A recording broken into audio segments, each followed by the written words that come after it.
for Makwaba. More the text message by family who yen to me and Yano. More than say Edwema Dr.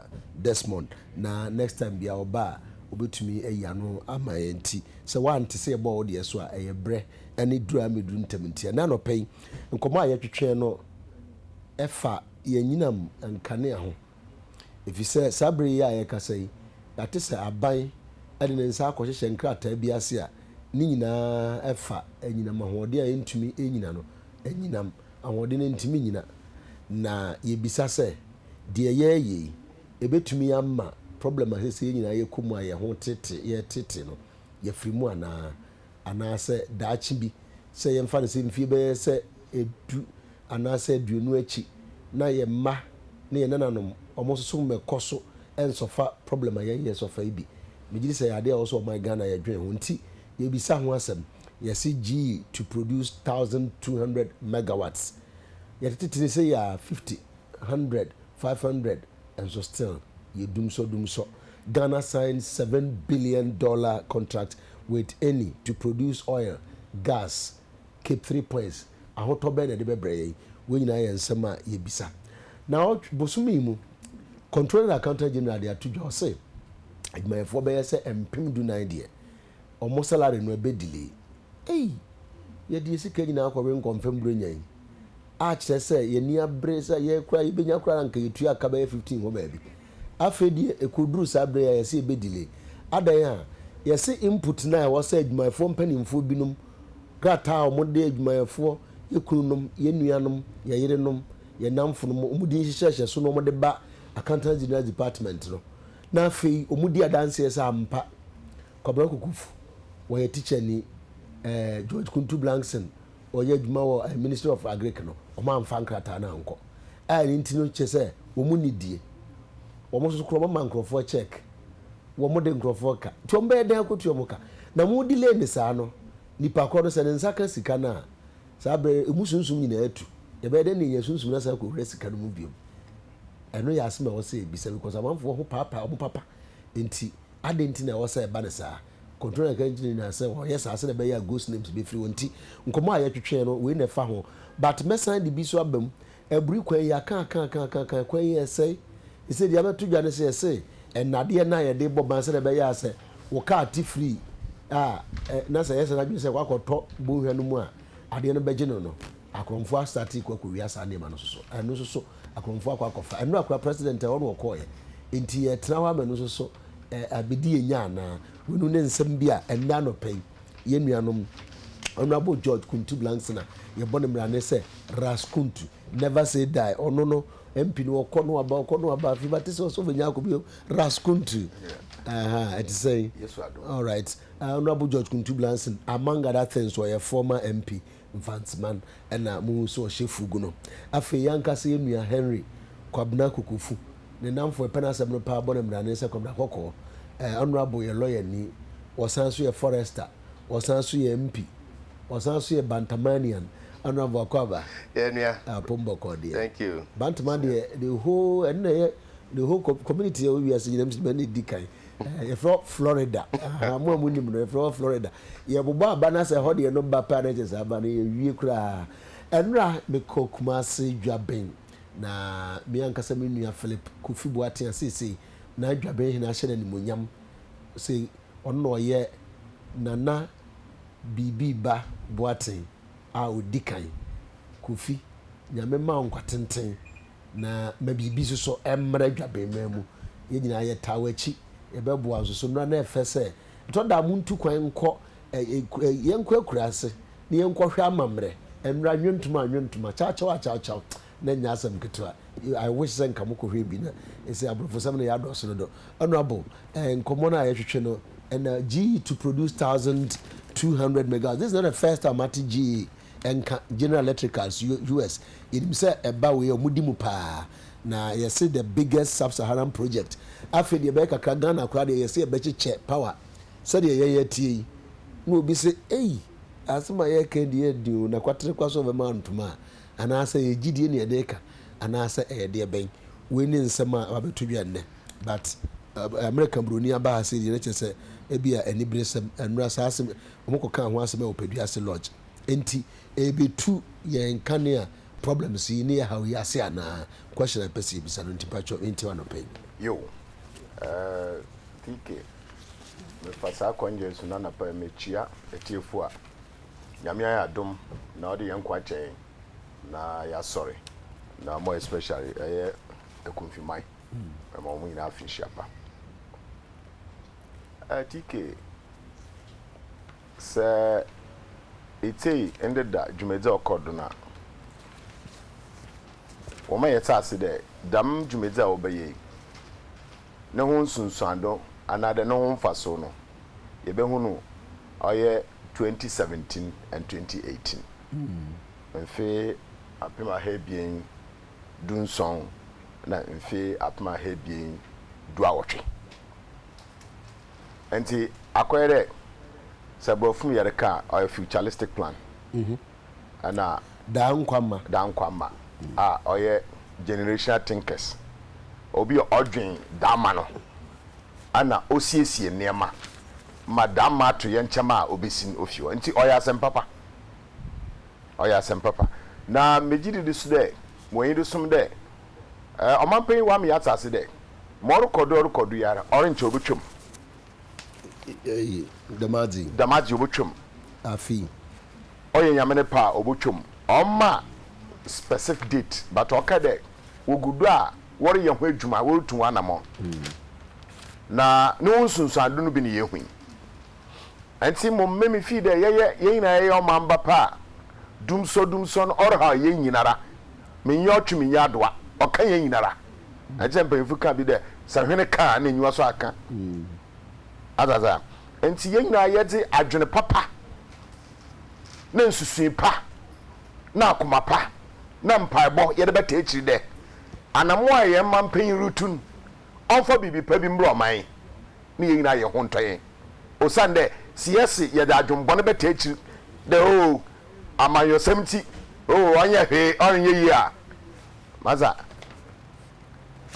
omambutua omutu ba kuneti omutu ye nyina enti mesre se si ye nyina yare twinde dam dumso oye yare ana kranko a abedo man yido enye nda na ehya ase si ye kwa abakosemu a kwa me nkroma hya ase ode akoso mbobo ho ana aye PNDC bike no behu de nkro ni bi wo a woni nkane a ozane oye den ye na wod ye den akokohwe ye den sunsu ye gware mfuntuma enti won so ba no we generation thinkers won wi de otwa de bibi pa biara o man ni mu no o mamba no won saka enti wodo foe ebim kwa kada onye aje obeye kane ntum nko srem kamere ntum nko etifi manto nanso wodi ose yo madam nzama yina kodu etifi manto na oman nso yare wugum na manfo so wori sidan bebre no wori sidan bebre a supply nso ba yeden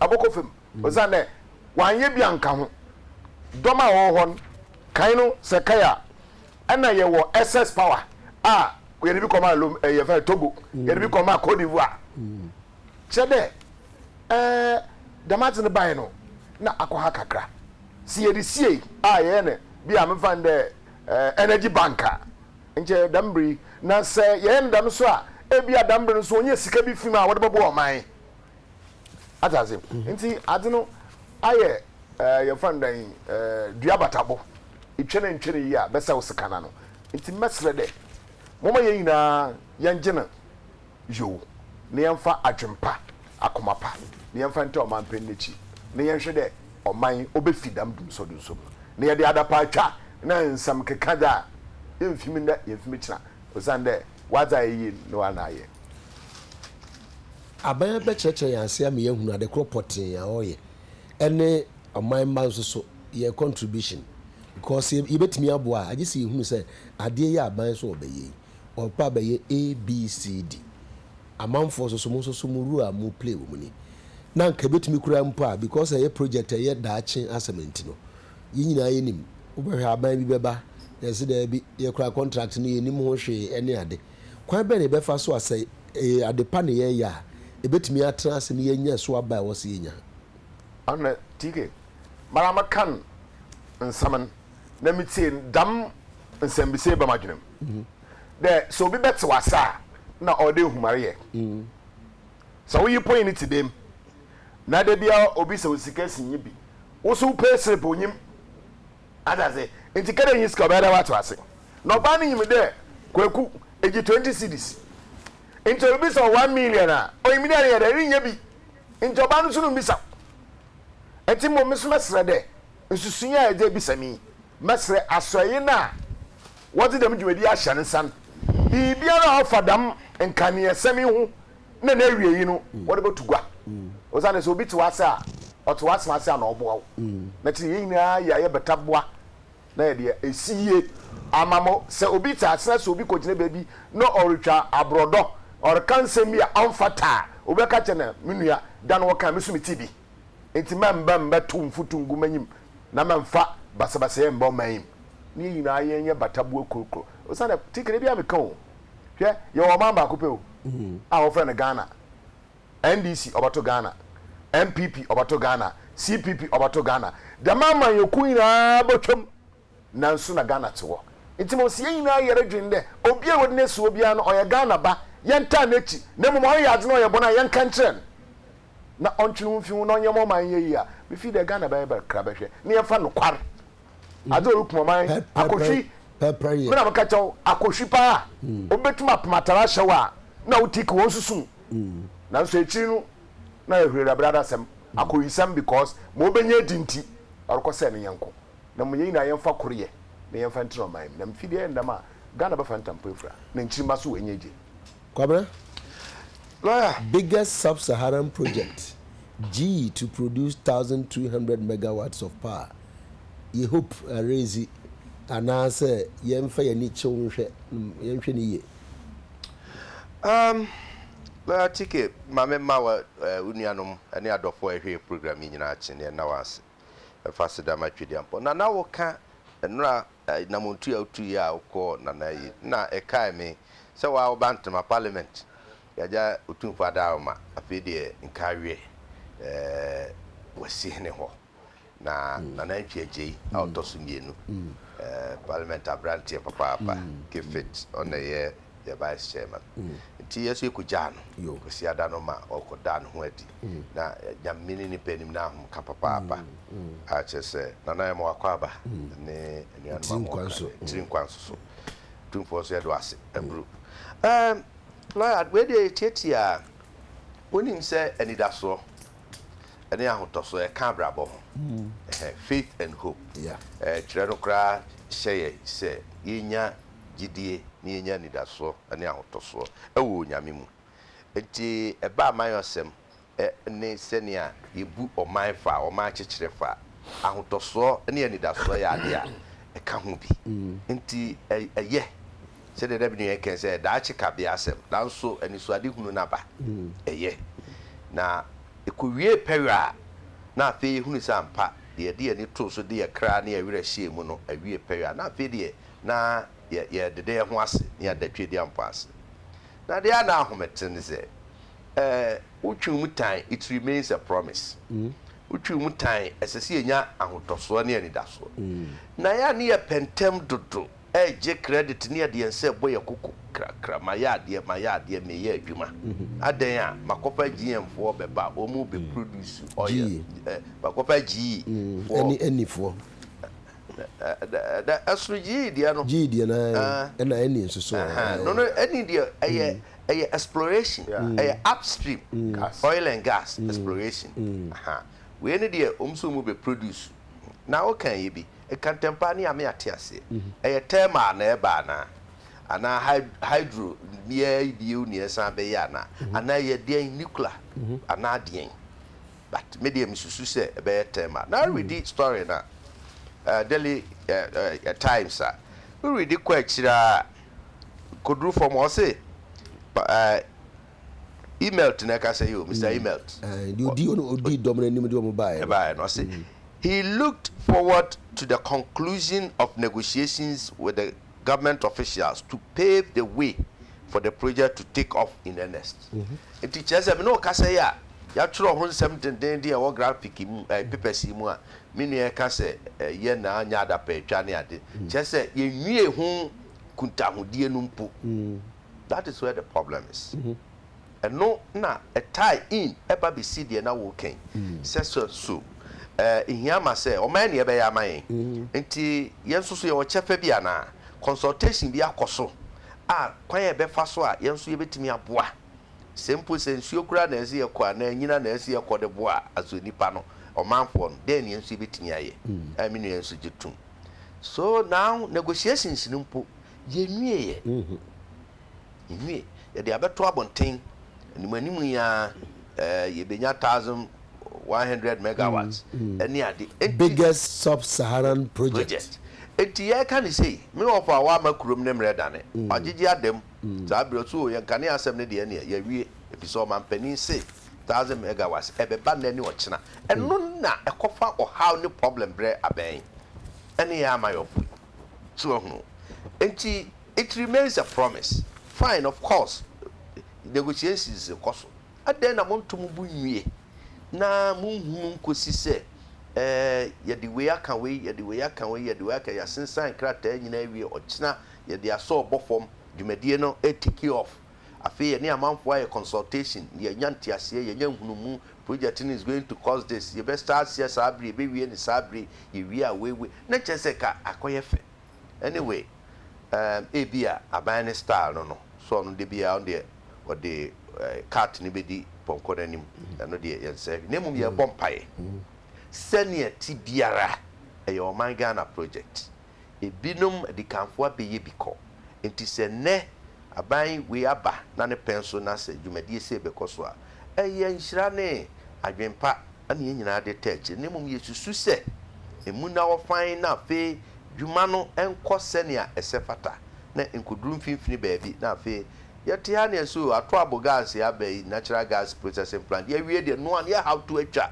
chese dumso no ekọ yete ha ane enuanu NDC for de bebo won ho safo hene de won sabo won koko ya de asise de ya wie bibia te se krachi na ono kọ ware oba ba fia oto aduane mandi no man baabi da de chia na okọ na ase oza ase mamamu mama ya de ade osma to aduane ama abanadi but chike mami si form na memra asa kane ase Aban has no excuse. Only option say obepe kwan biara so. You be making sure say your energy generation no, you be pay gemna distribution na cost. She said just say no atra be careful. Yes. She said say demo 5 hours so. Say ya 3 hours. Me free Kumasi bay. Now I'm kodi Kumasi. Not interest of Bantama the entire but the enemy Yakran se conference teaching hospital. Now bus interest government hospital. Just 3 hours na adum. And I do be so one kai say 11 o'clock say about 12 near so be se be time I will be sorry I will be kwakọ to there and I will be bibi no na asadu. Just as say agin someone kopim say ECG4 cannot omutimi my timetable. See how here baby where you find that also using torchlights for deliveries. Stories of Abase and Kaireso health centers. Uko Pro constituency Pro district. Ye report to say midwives say a war. Ya maame nom ne yere nom ye nua ma no ma wo ana duty say torchlight ana say mobile phone baby a wo me ye dri better Ghana agenda ye di shas ye 2009 be su 2015 na wie ye ne say ye the torchlight ana SSG awo na kane ampo hire wo na niam ahodo na doctor kuninum gina ma yisumpo na hwa wo huhu na ye den na isum kabi na ye the torchlight and now be mobile phone ye the asokania na sa nanom na edisa adwuma midwives no me ma won mu akukuduro na we de kaira ne ayidie ne kan o be bia akeka wo men mu ahodo me sure say ankukuntu ne constituency ne district bibisa ekoso ho ayade ehu me ye sure say na mekwa central na nsen me ne crop mpanifu bi won komodi sabri enam ma yakoyi nam yi kakra fi poaba fi bradi pa bebre ne risk na fridge ay di begum na ye be je ne ye metikumasi amenya bi na me nso medi no ni nyinara apropra say enti aban Ghana for mpeno no a mo na mote aban mu fie 9 kwa bebe akakuma mo bre nyanso enti mo de mo sa bre akai kwa biara a mo fa so a sempo kania no kra ne ntimi generate bi ka ho a mo me stabilize distribution system na obi hu se me menya 4 hours so that for example me and Ra we do fie na light wo ho be say 8 o'clock about 10 eno mudum no aman so bi till sa no pay a me buy nti minim say sanity wo work ratch ni nti wo dia wo share to the call laundry no code kenya sa ka be yire papa so bitimi abadwuma so ntimi pata de amo a lawyer wo be sa court so ene yakoto aba Greater Accra we am no ko yenko me no ko yakako post ba Greater Accra ba and tiki on the more serious note ahomete maya eyetire edidididie di hwe wo ma enne wo nyina ni atuato nsem na oka yesi ya amayosem enya se honorable sani panomo yo adwen se ombe use generator be dan de wawu na generator petrol say ye na anu ya ka se ke enti we nyina ka woni ezo ya enti petrol su no if say crude oil nya ka nkwa na use say yin na top petrol apart from car you must to be use the gu generator the gu generator anu kra de ehu na gu generator na tutututututu won ko mai na 2 gallons na ko na tre na wo ye no that day na mu say na wo je ko top petrol 2 gallons me ya omu eye repair mobile phones yi ni ade kakra kre enom ni ade eyi babai na sese so koto generator tutututu na yesi ya Adekye me kotna ho na baba so yim no so beje me ya 5 Ghana ana 10 Ghana se me nya ne me ebinim je 10 super high and the uncle continue salon ho yes na baba for no so bi kro so ho kra ha omo hu nipa mobo mu yi kwabra kokofu agene 10 na me so me ba o bagime 10 adan ze nko na be ya asma ho etitike abai has no option se obehwehwe na anu so ko president ko Berlin ani ka zo oba na no kebia na oba na yeye okodru Berlin Germany ehun sem bebre me de menko ni asu okona yakoje muani ade na NDC communicators the t ya wie president akọ German for be boye sese de dum so no is gonna be there o ka say president ko kata ko kata me no so ye be kan say chese si say die ye wa and the president say me suma minister of energy no akọ Nigeria ba no Nigeria ba de ya wie wakọ Nigeria ba bosumi nsia ni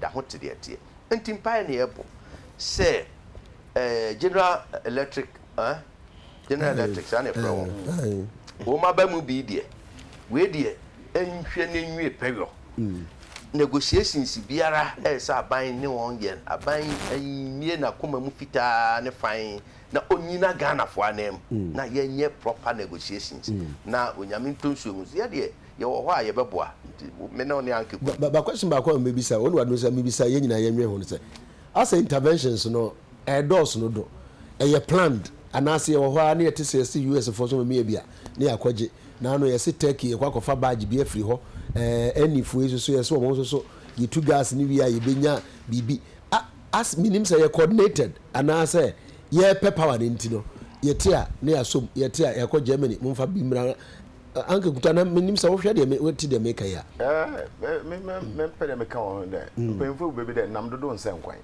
na mum batama nkwan pi usa unya nkwan bi kransa but more de oyene de memenyim me adwena me kire de all intervention na no de mboa ye gina no de wo coordinating na when you centralize e bia obehwe management of it because here ka say na no mete so we bi so kasa say o dance so omo the sea waves no e be ye bi mi say ye the sea waves be ye na ye de be eji fu aba na eni fu aba kata fu aba Turkey fu aba is it something like coordinator na say no you see TK say necessity is the mother of invention the ahuhia ono na edwin hwehwe nzama obobwa but come don so amfa nsem yiri nidi awo me dem a comment were for nsem yiri nidi but bo hwehwe edman edi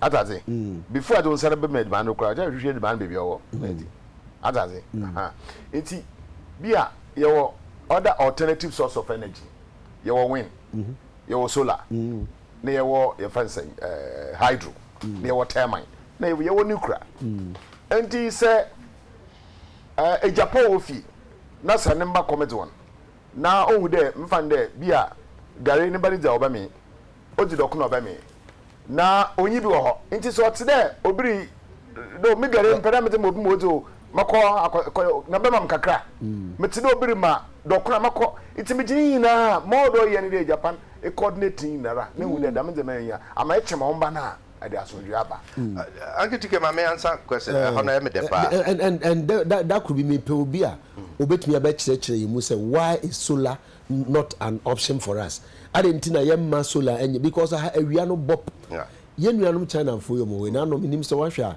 wonam kwam mo ye torchlight bi eye solar eno an so de beto awia edu anwura no afa no waso uyisu bi enti adentina yemma solar enye option and a good option, a reliable option. Emre Pemu no aba papa bi ba. No.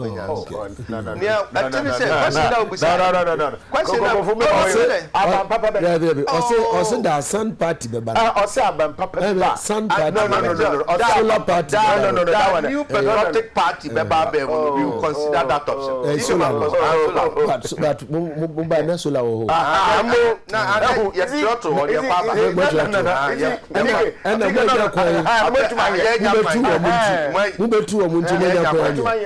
A very laudable question. Ye nyinantie coordinate ana. Ana meka on say ange kuntu say kwandodo namdodo nsenkwan. Oh ba mo penzu de namdodo nsenkwan. How? Oh God. Na prove. Ya ba be prove what. You see now no you say West Africa gas pipeline. Ship bi akọ pipe no ntini yenya. Ye krakra ye bia. Eno ye hyase no. Ye hyase eno ye one. You see, oh, we dam akaka create yakoso see na president die chire na hu yakoso president zu afide maya die mo mama mu na see the frɛ me ma nkane o see ya mahama see the ye wie thing of the past near te ho na no yeso atoabo e come on stream a enu ano finish yes ye te ho ye see afide Nigeria o mu ntimi supply said o finance minister be say ko energy o dimika hu oba ya bibi ye te ho president say me kokataba wakwaba also wakwa you see ayani subri a desperation a sign of desperation. I agree say do this pointer first na mo friend challenges and nemo amaji atum say do crisis point na eba ni say ya otobo na wahwe niema immediate term solution then ka na obetinya ye na animani ya na fe midterm mfimfini okakra no then ye betinya ye ansa na long term planning then on solar near the bem. Now let me volunteer free consultancy to the president and to the government. Uncle Fako, you always see immediately you bet me I say your turbines now thermal turbines you did fuel the power crude you may at your say petrol no buni edding wa manone what you say crude oil no boy thing anti VR funtimin to they spend so much money and then you charge it near per gas as an alternative cheaper and then you charge petrol number former they do almost $45 we agreed na $130 none of boy thing and then I bet do $45 and then the prevent say you bet me to be near their power for the immediate now the truth of the matter is say gridco VRA, ECG, Omunyina Kaboma, production and distribution network of our power. They require not less than $1 billion every year for 4 years. It's a man, a sikasam, a money matter. Sikasam, how do we reinvest into our energy sector? We require $1 billion every year for 4 years continuous to stabilize the system. That is all. It is the year could see I said G Oma Banuma produce power na maya. Yes, existing distributive network. And one would you to say leakages wastage near dinner and one about from the aquana. These are I hope say in Yasa power now. Yen say menya explanation be as to say yentimi amfa because anyway. That's the point. What is said yakoye nsuo adenta yes pipe no bi hu up to 20 afedi nsuo no yem pumping from bi no adenta nsuo no se ho abasem se be 2 weeks ni me hu bi o me fie denti se ye betena Ghana ha ema minister ne and this for the yen na adenta omo ka che president say onka say every day bia no e be produce 20 million gallons, and that now it is a thing of the past. 2 weeks ni mimi hu bi o me fie da. That's the point. Atoabo, yes, atoabo. Honorable Musu say I was say be a president o twen aba sa aba na obetwen o sene yo. Ano na akwa say what is that? Council mami ma with this information. What is that? Atoabo. Na natural gas plant. Gas na you produce say no. Entimi asogli hia pa o. Ana gas we wutimi famu bottom anadiem konkom na ka mu na ade akwa supply and say pipeline da wa akosi enye bi gas ni produce or satiko 1 tiko 2 asama hwan they are not ready to receive the gas ni produce nizam petrol current bi am fe ankona tiko no dey 2 questions electricity company some babo ma me yi anu a almost me misa say ebinim wo ha mutua flat rate. You started at Dundum, still no rate of Mutiano, and one of Mudasutia. Meanwhile, Omunya power so debia, and is it fair and proper and equitable? Say, Ubi or why must Utia flat rate, and so Onya light throughout the month, and so that's Utia flat rate no. A pepper ya na. You told me, you say, prepaid for us to say. Or the kind of sika electricity company nada and so your man sika your man power enti ono so obe ne den yem fa ne saa na ene so nya daje ato daily guide yanka graphic yanka se miaba Vicky Reko or reality zone or say why the erratic power supply empathy is waning or say there ye bufu afu no afede ye nwu electricity for mo biem because ye buafu pa 1441 obetumi e de wadwe nkyira ba de osusu nim fa ho mo amututu kwan ko ba bia de omoye wo mu krom no mo soso mo keka bi kire ye ne ya yenso ye te ade betumi aye de ye nyina ne ye mfa nye na problems na de na enkwada de wo buku ko to bank anim no my homework ye se kuro bi so kra de train no ba na be park a train station kan na asoro no makwa ye homework no train tu no mo ko ankuku tu esre okay amon fo mo fa nche me no ko kakra nti mo de be chebe anga guntu 14,000 government workers. Yes, so much salary delay because inputs no e be an contem. Yes, im ko yeso obi an certify. Me concern say controller say oye adwuma. Say the be ya yentua obi an say etua naka. I don't have a problem. But say koba no say adwuma panin bi e na wa anye na adwuma yi a. I was say me work no me suffer na. Tiki. Ana pay me kan dam ko aka temu a 7 meeting no. Na oya how kakra no na questions by about no ba mitim na mpere bi sele anadam workers no ho ana amana wa fon na what's ho na previous times why then with your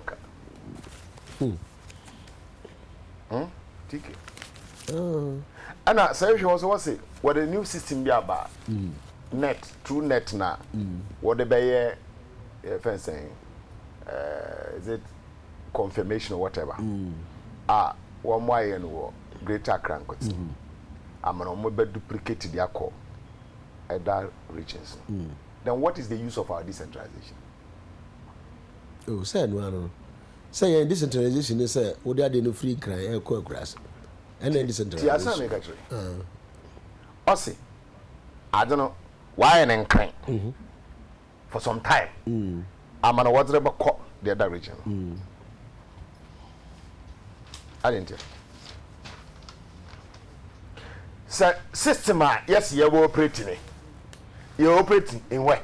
It's not Ghana. And all the regions, no, are they not component of Ghana? No, this is the question. Oh, you see, TK. The PI better kasa. Where do we be on better kasa? Sir. Oh, true. Mumba. No, because they are working. Nipa na kasa channel. So yeah. Jinjan. Where are we Jan? Oh, them bray juma sabe. What the pain is so abusum sa where they would trianaka. So where juma there? They are there. Some of them, do they have a clue as to the entire domain? I don't pay. Muni Majumantia so monko. Say the juma there busum bia oyeni. Na busum sa where they wajuna ketua. Tika yima. Maka wasembi. Bible ka asemi o se. Nso onye dwuma mo yene. Undi. Na sako Jeremiah wo man so ka bibi de. Obiara obafaza onye ne dzen. Otse de akokwa wa de nchefu ado. No owia. Kusia na nyene dia. Nyene dia. Nti owia mo ni obere. Obekọ ne trobere. Obeye kwase. Hwe. Most workers are open so won de bia wa no dem nyina because won ye dwuma na wajiska. Oh the man. Me an kacho. Onye say me na me kacho. Akotua no so no so. Me na me akotua. Hwe. Church there. Bread one five mo. Nyame hira na mani pa yodefo. Mabe ya eya papa mo nua no nyame be hira wo. Tika mi kacho. Yensuro nyame. Obi be ko school. Oboko school obenye degrees. Basa nyame suro ni mu a. Bibi obeye bi onye ye. Osande so we do ewu a. Onsuro. But back to wenti nipa ba be so honorable me so o person o kasa na say workers no na say bi so be kaya message ma somewhere in December e be to dwase ese bi no ho am provide o mo bank details and then so yes o mo adwumafo mpanimfo no an certify and also mo verify o mo nti o mo salary na be delayed and na make say practically Ghana for adwumafo enim se sabre du January de no kwasem no enye nipa be kwa na timi save because kana ngasa ahena odi bia kwa akoye yi nti no condition mo no because yes say obi anye na adwuma tike me asam reho but many agya no pay quick one ayi one say electricity asam na ye kan ade bi koso wonim important na assembly members any MPs na ehuna mane na assembly member ye dum ye kan ya na um ye nso ye babi kura do misi kokofu ba ya na edum kanea what ya say akwa ba se ni ono aduane ne wo kitchen ho no ono na no awie na me ameje de abre wo no udi na nkyere twam na me ne mahunu amane na de ono wo se ho no na ye gya no mom ye hwe ni ye na wonim ye kan anke kuntu wa make quotation ya ni ade quotation no be kan bi o se akokwa wa den no obi obafadia ye ne de no o te se akokwa wa da nchefu aso na nchefu no ye ne de obehwani but mbo na be ko ekiro be kwase ti wo fa tumi anya wo dia na there adwuma na wetim dey okay obusa questions na tike na obusa vice versa esese wo na obusa no questions na obusa Ghana for are asking you busa anke kuntu don't ask those questions we are putting it to you and your government those my answers I be put to dey be put all ba me yina no onne wo government munyi ya no say one way do akotena ho no munyi adwuma se do munyi ensen eye wan ya sede sese so hweso mbe adwuma who made the appointment the president or work capacity by mra so be making more than 7,000 appointments aside the ministers exactly the power to appoint and dismiss a war constitution where president there and until no president kra beji to me say the winner takes all them why 2 minutes the other ye dey sanction ana tia anke kuntu o say find that more story o say and I quote it does want all unit heads to note that the government policy and regulation 3014 of the Financial Administration Regulations 2004 LI 1802 government policy and is about kotena cabinet no hihye niema policy no roba abonten na implement na enya adwuma why ya said so making sure say the thing is working na ordinary worker ohiani wa to say menem mobrowa akatua mu ya he ene anke kuntuzi so ye weka Ghanaian weka tie wo pensu di a o chese wo ye nipa bonini a wo nya de papa oh yes o se wo nya de papa o se ade ye wo dia no enya wo dia no wafa it means so in categorical and that is by implication okay, generally say by implication sikali do with bin some we are quotation no obekwa akoyende me kra de my charitable because all the quotation ne ende a na atindidie na akoye kese what you say ono na quote Jeremiah baby kro no ono a na Ghanaian worker we are telling you today Uncle Kuntu the NDC government are telling you today say wakatua nsu dia na wa uni adwen pa many said that is a position oh mo we na no kama mama the other way obey politics me na no Uncle Kuntu say you bet you are professor obey hwan but you could adwen boni o brain si wiye send the one na adwen me ne oh sa no kan me send the one na adwen sa oh and abrabo aye boy se wa ni adwen pa na wa ni mra so na de se fata wa anwa be de ne be si wiye na ordinary worker se ni pay nsu ni dia na either say onye na adwuma yie ana say onye de se fata me susa na say bi pay no susa maybe person me kire say se wo ye adwuma yie wa anye ni yie nhihye da ho eye o pay eye omanum din omanum asetena petrol ye to ne say car ye fa ne say school fees ye tua ne say aduane ye to ne say edan ka eye say na semseme ba ha be di dwuman me fa ka na maba enti no matter how am ye madwuma yi sakatua ne oman no mudin aye hyehyɛ no nkonkosi a me ho be kire me no nkyɛ sɛ me ye ni pa abone ana bia me nyama dwuma yi oman hyehyɛ na now sisi ye obi adwumanti manager bi now when him identify catch him say also the list of the affected management units in the Greater Accra region has been published on the CAGD's website. Eti yenim won. Yenim pefe say ye manager A, manager B, manager C. Then action ye take it, then sanctions. Eti the ordinary man and suffer at the obi inefficiencies. And until now come metro massa, workers in all. Almost in Ketesu mu ye adwuma e de aboa. Na mom the top hierarchy ye board of directors ne wan nom ne ade. Momu niema ne wo mu hyehyɛ e madwuma ne nkoso. A ne workers agitate no mu ka MD no mom ne yayi nadi.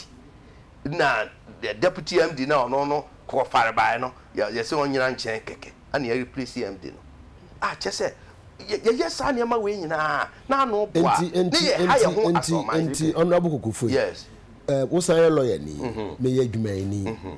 Madwuma mpani o se ode me nkrata ko no di adanse ese me me ye adwuma wa mfa anko omfa ne hunni saa na ye mfa me bepesim na ye ne me nsa metre hanka ho asem na ekomon ne me tike ba elsewhere me gidi se bibi say no omo so tike when him say lawyer asma wa busi say the lawyer was am ne ke with him it goes back to the already ECG consumer and the contractor consumer and producer no ono consumer no wa ye na fam de aka wo se obemiti contract no eni mi no nyina anim say law of contract breach be mu a wo akwanya say SSA usiki redress say damages say compensation say the what you say they say and one apply for workers here worker na ye na fam de as a worker now when him all these things are going around because of Abane is being hunted by the ghost snakes on the payroll. Just say someone for no na someone for na nipa bi said that bo wan dwen po di won kogu Abane akatua no so se betua won kate said ye hunu bi wo national service scheme na anu na akoya hunu anti akoya hunu tahunu obi hunu ne o ye we ne o ye nti panini no ono a ode ne ho na so verify e ma kwamra kokofu etua meka no aye no so asem if he say e bi kura nkrata bi a me de ba ye a me de tie adwuma mu ho ana bi a me de agi akatua anko obi say good question osinti from the tinina na ye den etua sangrofo ne ka na chese ye bypass law no the government policy and regulation now what financial management no be honorable we as wo ho utwam kontompo ma safo yira da bontim eni bi no yi sir yes tie so utwam kontompo tie asema me kan but or can say be on truth so the okay say me say Ghanaian workers sana so offer no no and say me no ya adwen but na or fa no say watch ya the okay can you my mama catch and say look on my MPP dia na NDC dia Ghana dia you say mo fa bomo o de mama kama say me we yes yeah fa bobo ya you say ka ho bi etitike ade yende da no eyende ende so eye John Mama, President of the Republic. Ono na oko appointed Director of Education. Ono appointed no. John appointed this Director General of this director. Okay, also Director General of problem review. I say the district head or the regional heads they are causing the problem. John Mama appointed regional director. Please bacho. Ono also appointed district head. David. Ain't it so big to me baby no ye jumani ye ya.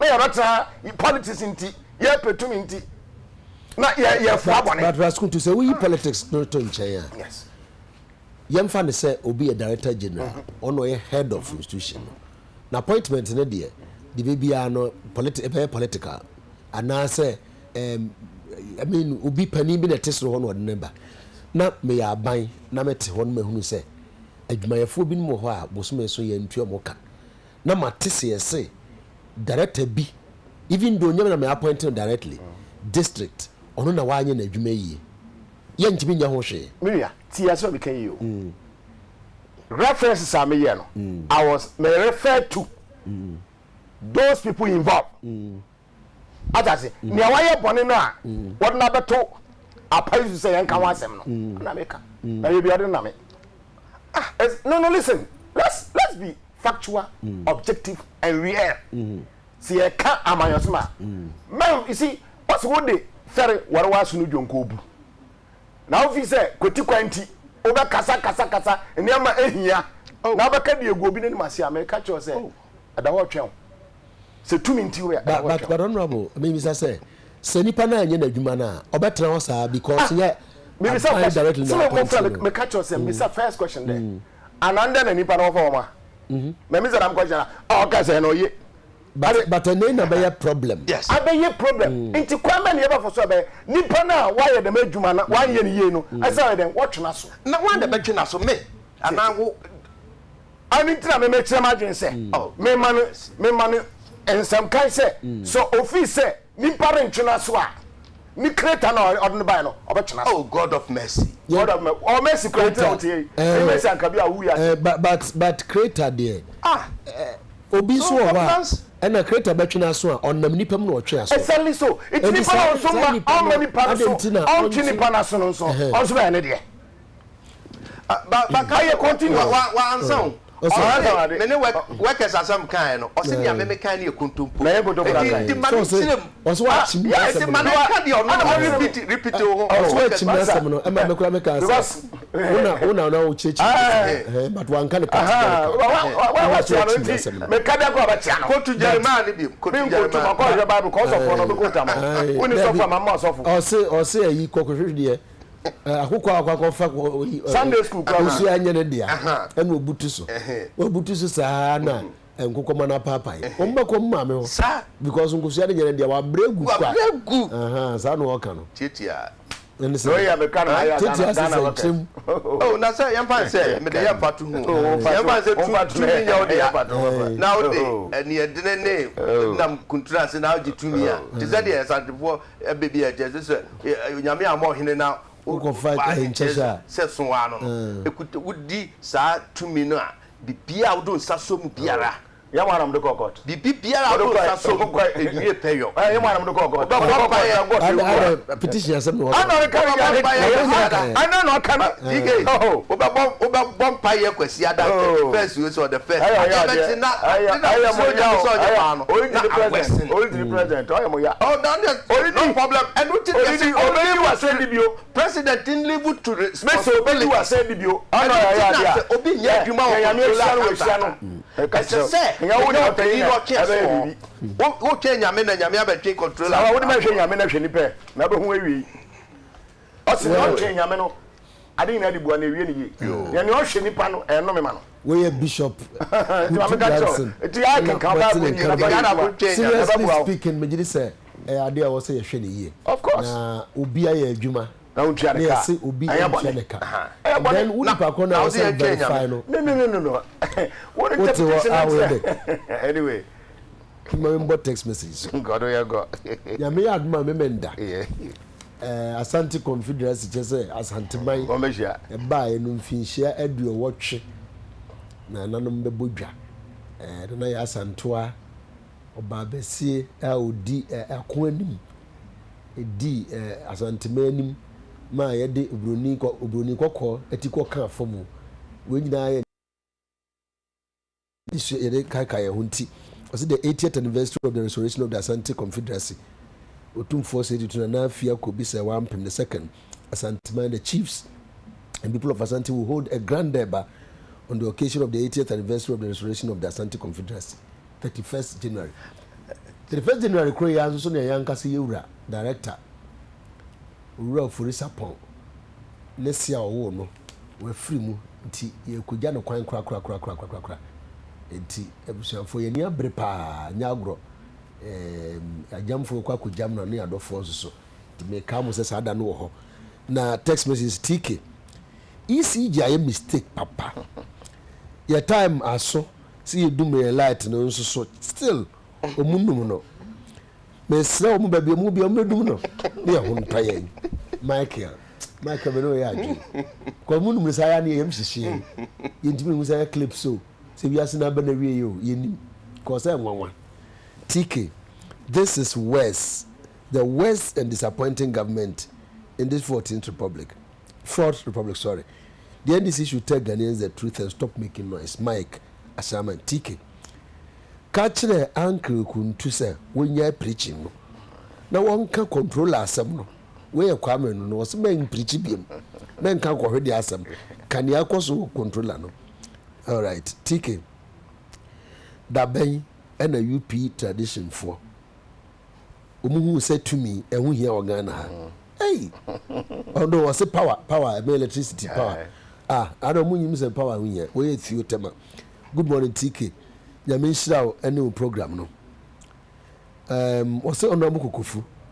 I was saying can I speak of Parliament? Hey, as my market, we to speak our home. Some more G speaker, Komiamano. Honorable one say utia. God bless you and Mama Dina Estate. And my person this speaker the chow. So I'm not going to be speaker and come away. No answer me so I'm going to channel. Oh, President Mahama, you Adekye was it just a he tipa course on the CSM no. A best number beam. Ye bompa say my way a pizze caswano no. Ye die and there will be put one and don't mobile. Don't lose a man who have no. TK. I think the better thing is that that can help Ghana now is to change energy minister and dissolve PURC. People be cry say be yanka PURC for Casamanfo no. Hey, I say remove energy commission that will enhance Ghanaians to free from them. So we see a minister for power happen at Canadian say woman fake cry my hey, I say more TK. Does Ghana still export electricity to other countries? If yes, no. Though short-term measures are required, I think ECOWAS should consider investing into atomic energy because our energy needs will keep rising. Kevin Bafono, so ask me, so then be your consumption of quite cost, and no so as mono high rise. And then be an easy so. Yeah, buagu ni esi ten. Council ya minute na me Asante Confederation. Sir, ani mpacho ubenya 30 seconds mu because my pon. And text message na aka me sem yentumi nto aso nti. TK ada we are na. Okay. Me mum na asa. Yeah, kwikwa me motumfo ni Asante man trinkwa. Na nim Asante man e bai. Ana esa ba bio mfie de owochi ni that restoration now ni bread otumfo bruni pa no de ne call menkai otumfo ya de ne call sessions no na che se Asante ma dampan enti himfo yensa na hwe Kumase ne Asantemas na me na kwamna kofu ka ho sa man the first na kwamna kofu yes no ka oni Kumasi jazz nti yen sa man akonya otumfo adaoma sewia yen ni di Kumasi jazz oh yes eti me na na kwamna kofu the first o ehwe Asantemas so ko pimse prempe otumfo prempe kana wa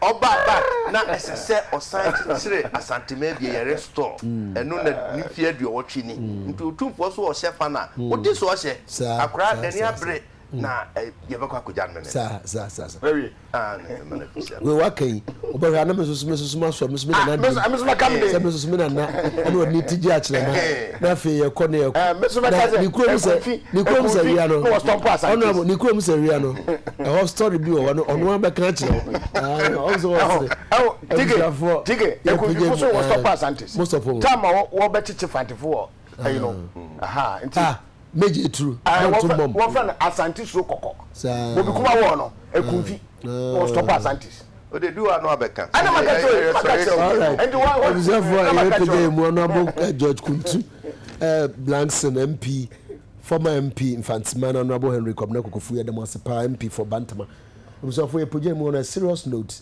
meje se Ghana wo se yedwen of course ye kasa ye di agro dum so iba de aya agudi enya agro ekunipa esenkrofo adwuma edi hia abo manum na megidi senka oman se yani abrepa nka dakro betimi kura yi da bi asi ho se de Israel sa amane ye to mu anu mu su ye de aya asire ne de ye cartoons ne ade enya agudi ye me ye nimre na sa na ebi mu aya amude akyekyere mu man na tumpon no bisafo eda mu nyina ase pagya mu kyera nyame adoma e be se hye biom eda mase.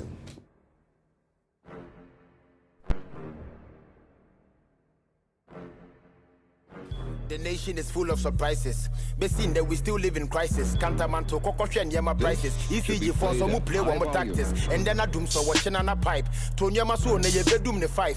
Fele wo gallon na save your life. When you anya the won't even to our tight. Go phone point who so na makofa pro. Process so call ya no buy the draw. Parliament for no more boy bro.